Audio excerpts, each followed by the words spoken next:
It's been a week since the massacre in Newtown. Today, the National Rifle Association waded into the debate over gun control with a strange press conference. The group's CEO, Wayne LaPierre, blamed laws banning guns at schools for the violence. His position? More guns. The NRA called for putting an armed guard at every school in the country. The only way to stop a monster from killing our kids is to be personally involved and invested in a plan of absolute protection. The only thing that stops a bad guy with a gun is a good guy with a gun. I call on Congress today to act immediately to appropriate whatever is necessary to put armed police officers in every single school in this nation, and to do it now. Exactly, to train thousands of armed guards. And what would it accomplish? Would one armed person really have been able to stop last week's killer with his semi-automatic rifle and body armor? Steve Seibold is the author of the book Sex, Politics, and Religion, and MSNBC political analyst David Corn is the Washington bureau chief for Mother Jones magazine. Mr. Seibold, are you comfortable with what the NRA put forward today? Well, absolutely. I mean, this is the only answer. More guns equals less crime. I mean, if we don't arm the teachers, if we don't have guards at the schools, this is going to happen again. There's no question about it, whether we do this or not, but at least the teachers have a fighting chance. At least they have a fighting chance to save those little kids. And I mean, this is just something we have to do. Unfortunately, I don't want to read into this. Do I understand your view to be that it would be a requirement for teachers? What if I'm a teacher who doesn't want to carry a firearm? I'm not proficient and I want nothing to do with guns.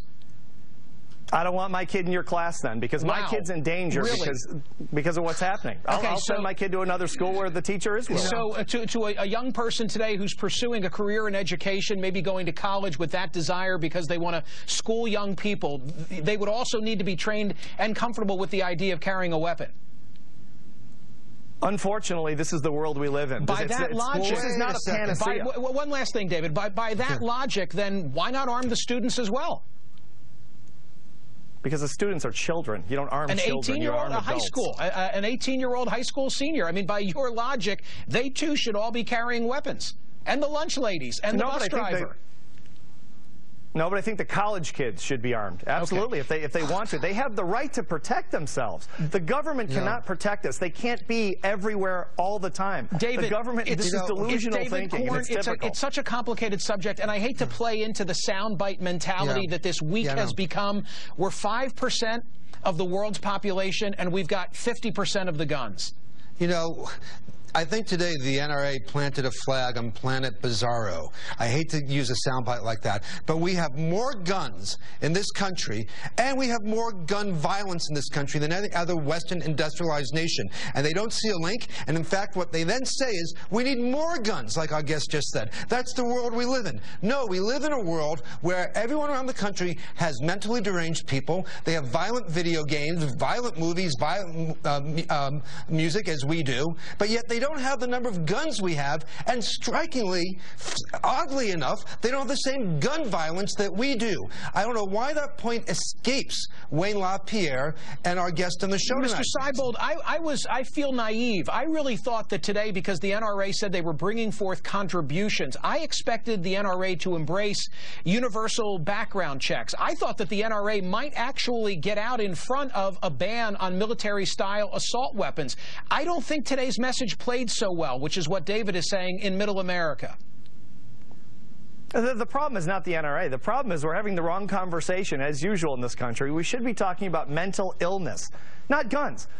Normal people don't shoot people. They don't go massacre a bunch of children. But what I'm trying to say is that the mentally ill have free access to our weapons. The New York Times today had a front-page story about the Swiss cheese nature of the FBI's record-keeping pertaining to those who have mental illness or those who shouldn't carry a weapon because of their criminal illness. Listen, Michael, the NRA, this is what Wayne LaPierre today said. He talked about mental illness. They are opposed to background checks on people who go to gun shows those who sell guns from one to each other privately, not through gun stores. So it doesn't matter. I know. I was shocked about that. This is brazen hypocrisy. I wish we had more time. Thank you, David Corn. Thank you, Steven Seibold. When we return, allow me to finish with Zero Dark 30, that great new movie about getting bin Laden and the difference one person can make. You're watching Hardball, the place for politics.